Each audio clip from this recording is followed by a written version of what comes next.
καλωσορίσω. Πού ήρθατε σήμερα? Ποιος θέλει να μου πει? Στο πάρκο κυκλοφοριακής αγωγής.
Είναι μια δράση που γίνεται κάθε χρόνο εδώ στο πάρκο κυκλοφοριακής αγωγής.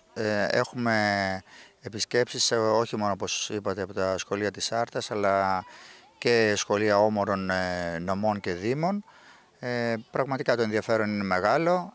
Η αστυνομία της Άρτας είναι πάντα παρούσα σε τέτοιες προσκλήσεις, δίνοντας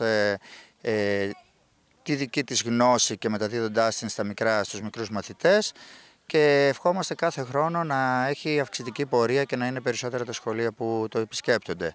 Να ευχαριστήσω με την ευκαιρία την αστυνομία, όπως προείπα, που είναι πάντα παρόν και δίνει τις γνώσεις της στους μικρούς μαθητές, και γνώσεις κυρίως που αφορούν θέματα ασφάλειας, όπως είναι το κράνος, η ζώνη, ο τρόπος που περπατάμε, που οδηγούμε το πατίνι, το ποδήλατο, όλα αυτά.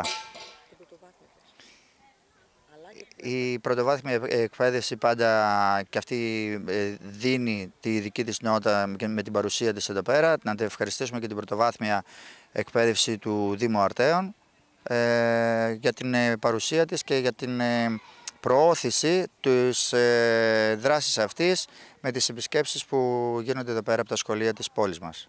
Καταρχάς θέλουμε να σας ευχαριστήσουμε για τη φιλοξενία, να ευχαριστήσουμε και τους κύριους και τις κυρίες αστυνομικούς. Τα παιδιά το ευχαριστηθήκανε, ακούσαν με ενδιαφέρον αυτά που τους είπανε, κάναν τις ερωτήσεις τους, ό,τι απορίες είχαν, δοθήκανε απαντήσεις. Πιστεύω ότι το ευχαριστηθήκανε πολύ, αποκτήσαν και κάποιες γνώσεις, αρκετές πινακίδες ξέρανε τι σημαίνει, και πιστεύω ότι τέτοιες δράσεις πρέπει να γίνονται για το καλό.